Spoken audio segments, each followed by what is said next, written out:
Hi everyone, welcome back to my channel. आज की video में हम लोग देखने वाले हैं GK books class 11th education का जो हमारा फर्स्ट यूनिट है कॉन्सेप्ट है नेचर ऑफ एजुकेशन। उसका जो हमारा टॉपिक फोर्थ चल रहा है डेफिनेशंस ऑफ एजुकेशन, उसका पार्ट 3। हमने पिछले जो ये डेफिनेशंस ऑफ एजुकेशन के पार्ट 1 पार्ट 2 थे उनमें हमने बेसिकली 4 डेफिनेशंस देख ली थी। आज हम अपनी 5th 6th डेफिनेशन देखने वाले हैं एंड इसके बाद एक जो डेफिनेशन बचेगी वो हम अपनी नेक्स्ट वीडियो में देखेंगे और इस तरीके से हमारा ये पूरा यूनिट कंप्लीट हो जाएगा and then we will start the second unit.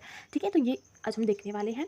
इस वीडियो में हम लोग डेफिनेशंस देखने वाले हैं। फर्स्ट हम देखेंगे according to Allama Iqbal and then हम लोग जो डेफिनेशन देखेंगे वो देखेंगे according to doctor Sarvepalli Radhakrishnan.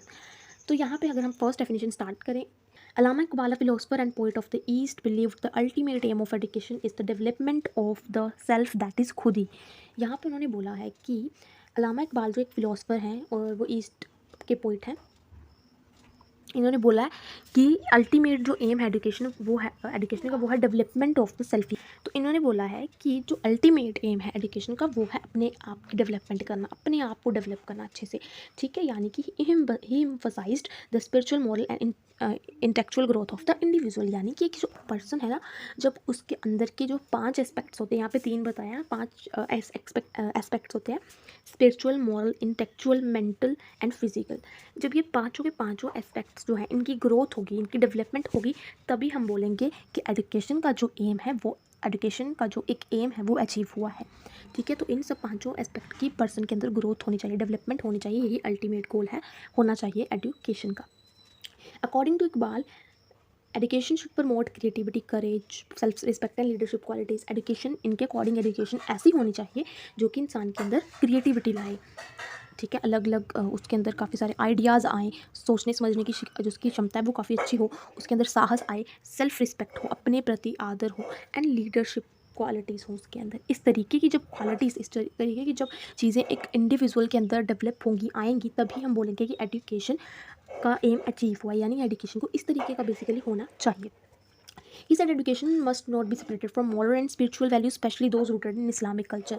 अब यहाँ पे बोला गया है कि एजुकेशन जो है वो मॉरल और स्पिरिचुअल वैल्यूज से अलग नहीं होनी चाहिए, यानी कि ये अलग नहीं होनी चाहिए एजुकेशन, और ये चीज़ें एक ही होनी चाहिए।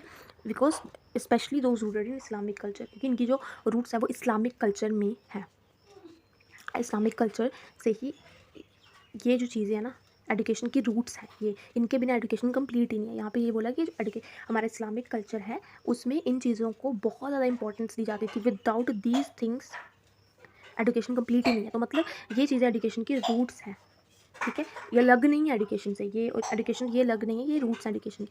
ठीक है, तो ये बहुत इंपॉर्टेंट है एजुकेशन के। Iqbal's concept of education focused on creating confident, original and dynamic personalities. यहाँ पे बोला गया है कि इनका जो कॉन्सेप्ट है एजुकेशन का जो उन्होंने दिया है, उसका फोकस किस पे है? क्रिएटिंग कॉन्फिडेंट, यानी कि एजुकेशन जो है वो एक इंसान के अंदर कॉन्फिडेंट क्रिएट करे, ओरिजिनल और डायनामिक पर्सनैलिटी बनाए उन्हें, यानी कि उनकी जो पर्सनैलिटी है वो ओरिजिनल हो, यानी इंसान जैसा है वो वैसा ही दूसरों के सामने शो करे और वो अच्छी पर्सनैलिटी का हो, डायनामिक पर्सनैलिटी हो उसकी, who can contribute positively to society and uphold culture and ethic values. ऐसा इंसान होना चाहिए जो सोसाइटी को कंट्रीब्यूट करे, सोसाइटी के काम आए एंड देन साथ में हमारी जो कल्चरल और एथिकल वैल्यूज़ हैं उनको प्रमोट करे, उनको होल्ड करके रखे। डेफिनेशन एजुकेशन की, ये भी एक फिलोसफर थे और ये सेकंड प्रेसिडेंट थे इंडिया के, एंड इन्होंने बोला education is not merely a means to living but a process of human development in all dimensions, intellectual, physical, moral भी आएगा यहाँ पे, इमोशनल एंड स्पिरिचुअल। यानी कि इन्होंने बोला था एजुकेशन जो है वो सिर्फ और सिर्फ ज़िंदगी जीने का ज़रिया नहीं है, बल्कि एक ऐसा प्रोसेस है जो कि एक इंसान की जो डेवलपमेंट है वो करता है हर एक डायमेंशन में, हर एक एस्पेक्ट में, जैसे इंटेलेक्चुअल डेवलपमेंट, फिजिकल ग्रोथ हो गई, emotional development, spiritual development, moral development. He believe education must focus on moral and ethical growth.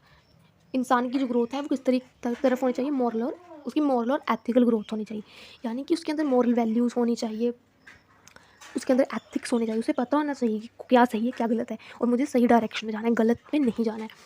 Helping individuals to discover truth, और ये चीज़ें क्या करेंगी फिर? अगर इंसान के अंदर मॉरल वैल्यूज़ होगी, फॉर एग्जांपल डिसिप्लिन होगा, रिस्पेक्ट होगी, पेशेंस होगा, जो भी हमारी मॉरल वैल्यूज़ होती हैं, एंड उसके अंदर एथिक्स होंगी, तो उसको पता होगा क्या सही है क्या गलत है, ये सब पता होगा, तो वो चीज़ उसको मदद करेंगी ट्रुथ को डिस्कवर करने में। उसे पता चल जाएगा कि हाँ ये चीज़ गलत है, ये सही है, ये सच है, ये झूठ है।